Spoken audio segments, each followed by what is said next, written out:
Hello and welcome to another Torpid cast. Today we got a game on Sewell Frontier between Choko Bambus, who's been making a little bit of a return recently, playing his trusty Warp Spider Exarch, and Ricemuncher using his own main, the Force Commander. So two fairly veteran players, not playing at their absolute peak performance yet, but they're certainly high level, and they're both playing their mains. There's a lot to say here. First, about the matchup. Secondly, about the map. So, first things first, Warp Spider Exarch versus Space Marines. In particular, the Force Commander. Quite difficult. The Warp Spider Exarch is the Eldar hero who struggles the most to deal with melee. Doesn't really look like it right now, does it, while he's harassing that Force Commander? But trust me, he does. The instances, though, in which he struggles to deal with it is when the Space Marines blob up. Wait till the Tactical Marines, the Force Commander with upgrades, fully upgraded Scouts, and the ASM are blobbed up in one engagement.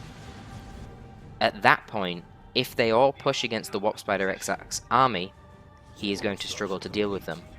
Think about what the Farseer and the Warlock can do in these instances in Tier 1. If you're playing as the Warlock, you have two options. You could purchase the Merciless Witchblade.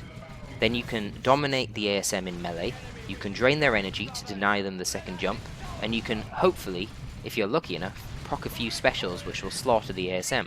Or, you could get the channeling runes, and then the ASM have to make a decision. Do they jump the Warlock, or do they jump your Shuriken? If you're the Farseer, you can get Spirit Stones. Then when the Banshees are low on HP, you can heal them up. Or you can get Doombringer, or Fortune. Both of them giving the Banshees an edge in the ASM versus Banshee duels. But what can the Warp Spider get? He already is the least effective against ASM and Tactical Marines due to his lower amount of melee damage and his low ranged damage, which is only piercing, which the heavy infantry of Tax and ASM ignore. Now, the Eldar versus Space Marine matchup more generally usually works in the following way. The Eldar will put down gens first, and we see it illustrated here quite well. Though, typically, the Space Marine would not have their generator farm decapped. This is quite bad for Rice. However, he has noted this one, so it's not the worst thing ever. But the Eldar will typically get their generators down first, as we can see here. They lose the initial engagements, and they don't really want to commit to them. They kind of rat around, use their superior speed and mobility in order to compete in the map control game. But they get to Tier 2 first. They're not focusing on gen bashing, they're just focusing on protecting their farm. Because once Space Marine have upgraded Tier 1 units with the support of Devastators and ASM, the Eldar will not win in Tier 1. So they get to Tier 2 first. They get a Falcon. Then when they get the Falcon out, they will rush over to the gen farm, get a full bash on the Space Marines, who then will have to spend a massive amount of power in order to try and combat the Falcon. But that power expenditure means that they themselves, the Space Marine, cannot purchase a vehicle, nor can they purchase the necessary amount of anti-infantry upgrades to be able to compete with Tier 2 Eldar. Therefore, the Eldar starts to win. The only way that Space Marines can reliably counter this is to get off a full gen bash in Tier 1. And because Choko is playing as the Warp Spider Exarch, he feels a need to get 5 Tier 1 units in order to prevent the gen bash, because he can't just invest in the Warp Spider Exarch, because that will not help him against Tactical Marines and ASM very much. Ricemuncher is massively behind in terms of power at the start here. He's only just getting his 4th unit compared to the 5 of Choko. To be fair, he has invested 30 power in shotguns, whereas Choko has got, as predicted, no aspects yet. But this is fine, this is typical for the matchup. Once Rice gets his ASM out, he's going to have a decent composition to win army versus army fights. And that's what he wants to do. He doesn't want to try and pick fights where he has only one unit against one Eldar unit. That's what the Eldar wants. He wants to contest the map control, minimizing his bleed and maximizing the bleed that he can inflict onto the Eldar, which is great as Space Marines because you have so few models. But he doesn't want to pick army versus army fights unless he can really commit to it. And in this case, he is committing to it, Yeah, and Choko recognizes that. With the 3 most powerful units in the Space Marine roster, and probably scouts coming to support them soon too, he just wants to minimize his losses. There's nothing for him to gain here. The Eldar does not have to go for a bash. In fact, Rice doesn't even have a full gen farm yet. Then again, not as Choko, which he should, by the way. He's done something wrong to not have that. Though I suppose he has the double nose, so it's not too bad. But yeah, he doesn't want to take that fight because it just means he's going to bleed and risk losing a squad. And he already has the map control advantage and a tech advantage in terms of power. We can already see, look at the massive power lead he's got. He's 60 power ahead. So he doesn't need to risk those fights. That's on the Space Marine. But now let's talk about the map. So Sewell is interesting because it's this big vertical line down the center of points. And in addition to that, the vast majority of the point distribution is in the top half here above where my cursor is, above the central contested VP. This means that often you will see the armies focus on the top. Look at Rice's unit positioning right now. Every single unit is in the top of the map. Let's just imagine this was the other way around. Imagine all of these units of Rice were Choko's units, and that Rice has a scout squad and attack squad here. Imagine if this hypothetical attack squad had a flamer, and this was Choko's gem farm. Do you see where I'm going with this? This is a really helpful map for Space Marines against Eldar, because as I previously spoke about, gen bashing the Eldar is crucial to winning the matchup to prevent this. How far ahead is he? He's about 70 power ahead, and Rice only just finished building his final generator. If Rice cannot sustain a full gem bash right now on Choko, I suspect he's going to be in a very difficult position. In fact, losing his force commander as well. This puts him in a horrible position. He really needs to try and get a gen bash off. But because the gen farm is such a short distance from the base to the enemy, and also because quite often armies will focus on the top due to the greater point distribution here, as well, it's important to note, if you want to hold this VP and this VP, you can do so by staying in this area. So again, if the VPs are getting low or someone wants to put on a lot of VP pressure, they're going to put most of their units on the top half of the map. And when the enemy does that, which you can often bait them into doing intentionally, that's when you can send a melee squad down the bottom of the map, or a flamer unit, anything that can get a gem bash done quite quickly, and get that gem bash. I find it extremely peculiar that Choko has actually decided not to fill out his gen farm. But I guess it's worked out. I think he has been leading quite a lot of Dire Avenger models. Let's look at the XP. There was not really an obscene amount of XP, so I guess he hasn't. I don't really know why he hasn't filled out his gen farm. He clearly has had the requisition. Though he does actually have a surprisingly high amount of upkeep, doesn't he? He's got 1 requisition point down here. Yeah, he's really struggling with his requisition due to not having these requisition points. He needs to get this one back, because that's his natural, you know. That should be giving him an extra 30. So at the moment, Ricemuncher has the requisition lead, and he has definitely been bleeding fewer models. I think this Dire Avenger was the one that killed the Force Commander, which is the reason for the massive amount of XP that they have there. But this is the key problem for Rice now. He has got out-teched because he didn't get the gem bash off. And there's not really anything that you can do to prevent that as the Space Marines. You just have to invest more power to be able to compete with the Eldar in the early game. But in order to compete with Banshees with the Exarch, which they're going to be getting shortly, they've already got their aspect, you have to spend even more power on tier 2 upgrades. But the issue is that you also have to spend power on either A, getting a vehicle yourself, or B, getting AV to kill the Eldar vehicle, which comes out faster than your own. And the Space Marines simply cannot get all 3. And this is where the crux of the matchup lies. It is in this early tier 2 transitional period.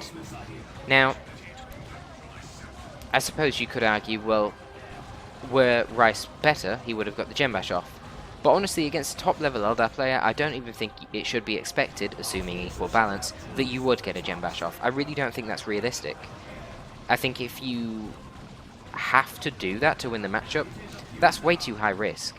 If you feel like that's an absolutely necessary thing to do, against a high-level Eldar, you're probably going to lose a squad. You know, it doesn't take much to overextend against Banshees and Dire Avengers who could potentially grenade you in retreat path. But we do see... Oh, no, we don't. That's the Force Command. I was going to say, we see some anti-infantry upgrades coming in the ASM, thinking that was the Sergeant, but no, we don't yet. So what's the Force Commander getting? He's got the Teleporter pack.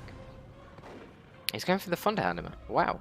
I'm a little bit surprised. I thought he'd go for the Power Fist, because as of right now, Rice has absolutely no AV whatsoever.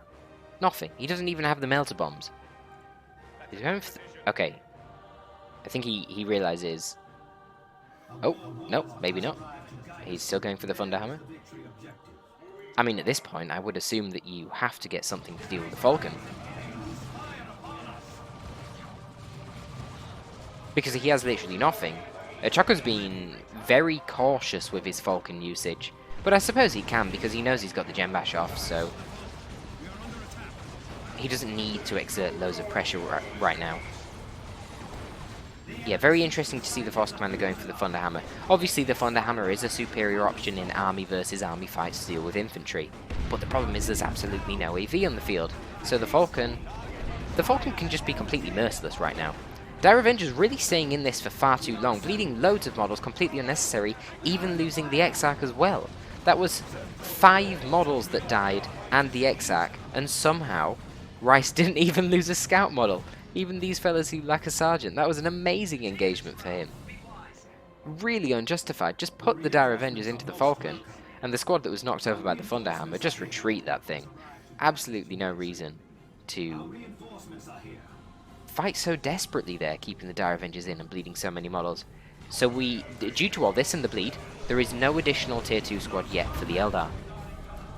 However, Rice has managed to capture his power farm again, and has Devastators on the way, which presumably are going to get a Las Cannon. Yeah, so now he has some hard AV, and he can combine that with the Melter Bombs of the ASM, which gives you a really good option to kill the Falcon. The Falcon is really annoying when you're playing as other races. Not the best grenade, Choko, come on. The Falcon is really good against other races because it's so fast for a transport, and it can also do AV, which helps it counter things like Death Dreads, War Trucks, Razorbacks, that kind of thing. Chimeras as well. And because of its speed, you can often avoid snares. But ASM are really good against the Falcon, because they can jump in and then snare. There's no other tier 2 unit that can do that. All their snares are tied to other things, like las cannons, which are very immobile and the Falcon can just avoid. There is absolutely nothing you can do to avoid a Melter Bomb of an ASM squad. You just can't. The Falcon isn't that fast. So the combination then of the snare from the Melter Bomb as well as the las cannon shot will 100% immobilize the Falcon and gives you a nice option to kill it. Though it's easier when you have a Power Fist rather than the Thunderhammer. But the Thunderhammer has been putting in work here, so we can't exactly say that that was a bad choice. Do we see any upgrades for the Warp Spider Exarch? No, not yet. It's so annoying though, because now he's got the las cannon, which is his relatively power cheap AV investment. You know, what's the alternative? Melter Bomb plus missile launcher, which honestly, again, with double Dire Avengers on the field, probably not even enough to kill the Falcon. And that would cost 20 for the Melter, 40 for the missile launcher, 60 power. This only cost him 325 rec, 30 power. A lot cheaper. But the Warp Spider Exarch can just teleport on top of them and tie them up. Absolute nightmare. But we slowly see that Rice is coming into this game again. He's getting his anti-infantry upgrades, and he does have sources of hard AV. The problem is, he is both behind in the VPs, the map control, and tech still. I think whether Rice is going to be able to make a comeback here depends on how soon he can end up killing the Falcon, and I was also going to say, depending on what kind of investment Choko goes for. Does some nice damage to the Devastators, forces them off and gets an extra model off of them with that Autarch drop. But honestly, I feel like Choko's use of the Dire Avengers is really poor. They're only level 1, yet they've been bleeding so much. And look, now we start to see that the Marines are slowly starting to level up due to all these Dire Avenger models that have been bled. And it also means that Choko he has an imbalanced economy at this point. He's got loads of power and barely any requisition. Of course, the Autarch purchase didn't really help there. Oh, this is really nice play. Might actually get the wipe on the shuriken. Really nice play there. To not retreat the scouts out in spite of them being on such low health, because he knew the timing on the infiltration was just about to kick in and prevent the ranged squads from focusing them down, allowing him to get the grenade off and finish off the squad with a force commander. Beautiful play. And we slowly see the Marines leveling up. What's the XP like for the Eldar? Okay, so none of them are level 2 yet. The Dire Avengers are getting there. I think that's because they're the ones who have been mostly contributing to the SM bleed, which has all come from the scouts. Falcon's got an okay amount of XP. I really think Choko should do a bit of a blob push down to the gen farm again and wipe out these generators. There's no amazing AV on the field yet. There is only a las cannon. There's no missile launcher, there's no power fist, there's no stern guard, there's not even a melter bomb. So there's really no excuse. Just use your Warp Spider Exarch and your Banshees to deal with the enemy las cannon and you'll be in a good spot. But because he's not done this, that was a bit of a whiff smite. Because he's not done this, oh, do we see heavy gauge Death Spinner? Oh, we do. Okay, that's nice. So what I was going to say, because he's not done that, Ricemuncher has now managed to get the Librarian out, which in turn means the las cannon devs have the Veil of Time, which makes them harder to combat by just tying them up by teleporting your Warp Spider in. But look how fast it is, man. Even with Veil of Time, the poor Devastators can't keep up. But there is a lot of inspiration procs going off here. The Librarian is killing lots of models, proccing that 5% damage buff to the entirety of the army of the Space Marines, and of course the Thunderhammer Force Commander, every time he's using that special attack, is proccing huge damage buffs for the army. Unfortunately, the Falcon is just a little bit too quick when you do not have the Melter Bomb, and manages to evade the las cannon devs in spite of the Veil of Time ability. So we do see the heavy gauge Death Spinner on the Warp Spider Exarch. Really nice pickup in this matchup. The Force Commander is causing so many problems, and this just allows him to... it gives him a toggle ability, which doesn't add knockback. That tooltip is out of date. It increases the damage slightly, and it causes his ranged attacks to stun. So you can stun the Force Commander and prevent him from spamming specials once he activates Battle Cry. Really nice ability.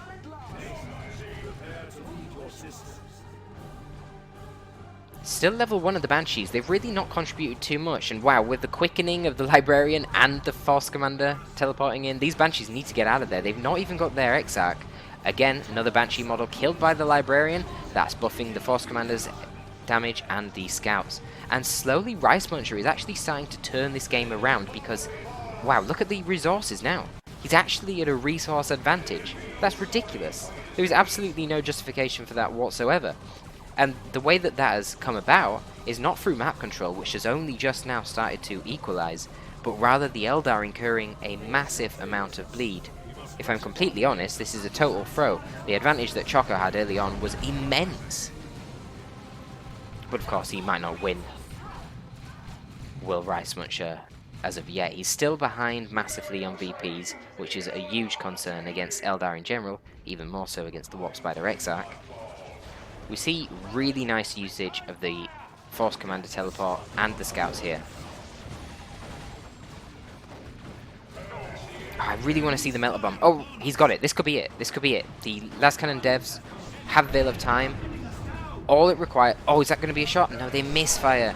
Oh, the wind-up on the las cannon is such a nuisance. And he really mistimed that. You've got to jump in your ASM and get the Melter Bomb off first before the las cannon shot, because as soon as that las cannon shot comes in and hits the Falcon's going to flee. You know, it doesn't want a las cannon hitting its armor. So it runs. And then the ASM themselves do not have the speed to catch up. If you jump the ASM in first and get that Melter Bomb, afterwards you can then hit them with the las cannon, and that gives you your 100% snare. Warp Spider Exarch doing his business down bottom. Not even level 2 yet. I also don't know about the improved targeters purchase. I guess it's fine. It does increase the weapon range and gives it pretty drastic range damage increase of 50%. Which in turn is even better when you already have an upgrade, because the upgrades for his ranged weapons don't just add abilities, they all increase the DPS too. But yeah, I'm seeing Choko losing this now, to be honest, because There's one thing about the SM versus Eldan matchup that does help the SM, and that's tier 3. And we can... So, Rice is going tier 3. He can start to get Terminators out. What in Choco's army can counter Terminators? Alright, well if the Terminators are handicapped and decide not to actually attack, the Banshees can do some decent damage. But Terminators tend not to be very handicapped. Generally, they fight back. So the Banshees are just going to die too quickly, especially with supporting fire from the rest of the Space Marine forces. So Terminators are going to be a real problem, and then you just follow up the Terminators with a Predator, which will easily kill the Falcon. You can also deal with things like Dark Reapers. I think Rice is going to be in a really good spot. Good reaction time of the Librarian, recognises that the Librarian was stunned and he couldn't use Quickening, retreated straight out of there. Now Choco's going tier 3, but the problem here is he doesn't have any map control. What's he going to go for? Does he go for a Seer Council? Be really good against the composition of Rice, but do you know what the problem there is? What if Rice gets a Predator? How's he going to kill a Predator? I don't think one Bright Lance is going to cut it. Not against a good Space Marine player. Certainly when they've got a teleporting Force Commander and a jumping Space Marine squad. He's getting a Gem Bash off, but I don't really think it's going to be particularly influential. I mean, how much power does Rice have? He's already got 100 power, and Rice is content with allowing this Gem Bash because he owns the top of the map. Going back to this talk about the map, the vast majority of the points, including the 2 VPs, are at the top here, so quite often they'll blob up. And this does allow you to get off Gem Bashes, but generally it just favours Space Marines. Unfortunately in this game, Rice was unable to illustrate that point because he didn't get a Gem Bash off. But at this point it's too late in the game anyway. The Gem Bashes are less relevant. That Gem Bash influence of the map, that is absolutely vital in tier 1. But as the game goes on, Gem Bashes become less and less influential. Rice has such a colossal amount of resources right now. He's now able to get a Predator. It won't be long, so long as he can actually keep some more gens up, until he can get a Land Raider Redeemer. And, yeah, I don't really think there's too much that Choko can do to counter that. He does get the Energy Shield and the Falcon, because he's now tier 3, which is fantastic. Oh, okay, we see ranged Terminators. Alright. I mean, honestly, I think that's fine, because there is a pretty drastic amount of AV on the field anyway. Having a Las Cannon, that's obviously a hard counter, and the Melter Bomb. And the Las Cannon is better than normal because of the fact that it has Veil of Time. Look at the massive chunk of damage that did. Wait, what? He's got a Bright Lance? Wow. That's, interesting. Well, yeah, just look at the Banshees. Wow, they're getting absolutely shredded by the ranged DPS. Holy shit. And now that the Banshees are off the field, there is absolutely nothing to actually kill the Terminators. Desperately throwing grenades on them, I'm not sure what that's going to do. And now the Falcon is really out of position because... Oh, I think Veil of Time... Yeah, Veil of Time's worn off, but it doesn't matter. The Las Cannon can set up and just completely protect... Completely cover the distance from the Falcon's position back into the base. Should do a nice little pincer attack here. Melter Bomb the Falcon, send the Terminators down the bottom, and get some hits with those Power Fists. The Autarch's looking in a really bad spot, probably dead. Yep. Oh, I think this is game over. Warp Spider's doing his thing on the top. Oh, yep, look at that. 100% snare. Falcon can't move. Dead. And the Assault Cannon on the Terminators is going to absolutely mince the Dire Avengers. Choko confused about how Rice is tier 3, but to be fair, Rice didn't really spend that much in tier 2. He got the Librarian. I don't know when he bought the Psychic Hood. I don't think he got it particularly early. All of his AV sources came from the Las Devs, and he didn't get the Melter Bomb for really long. And the reason that Choko actually ended up stuck in tier 2 for so long was not the power. Look at his power. He even has 125 power right now. Power was never Choko's concern. It was the requisition, which he bled loads of. A lot of really, really bad engagements with the Dire Avengers in tier 2 that allowed Rice to make the comeback. Bleeding so much when he could have just retreated them or put them in the Falcon. Then he would have got tier 3 sooner, could have got a Seer Council. These Terminators would not be as big of a threat. He probably, honestly, at that point, could have just base locked Rice and took both of the power farms, and Rice would never even have got the Terminators.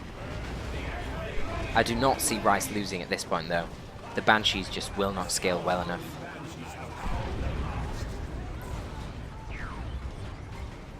Yeah, I mean, they're dead. They really don't scale well enough. That's the thing, if you're playing as the Farseer or the Warlock, then your Banshees are going to scale better. You just have so many ways to buff them. The Distort Field Global as the Warlock, the Cloak of Shadows granting AoE range resistance and infiltration, you've got Enhanced to buff their speed and damage, you've got Channeling Runes to buff their, to just heal them.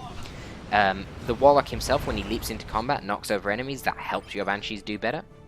The Farseer obviously has Doombringer, she has Gravblade that can help you support them in melee. The Channeling Runes, Fortune, there's just so much, but what can the Warp Spider do? Nothing. Not much. He can use the Gauge Spinner to isolate enemy subcommanders and heroes, but that's about it. But there we go, that's the end of that one. That was a huge comeback from Rice, to be honest. I, in the early game, was really wondering, how does this game even go on?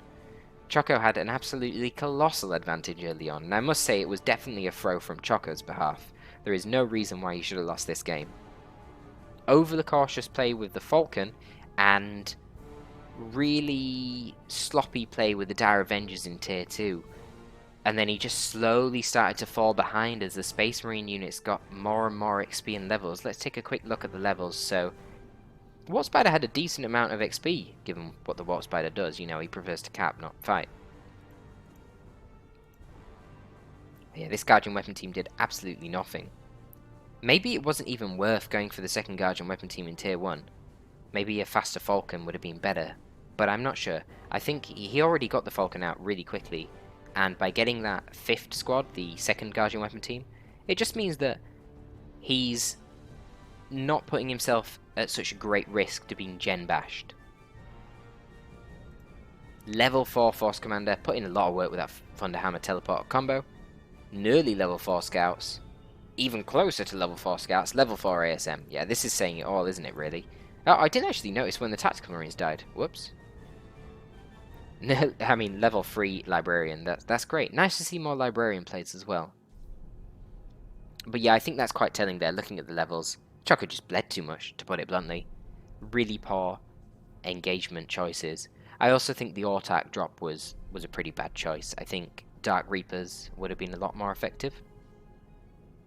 Or just going Tier 3 and getting the Seer Council. Regardless, there we have it.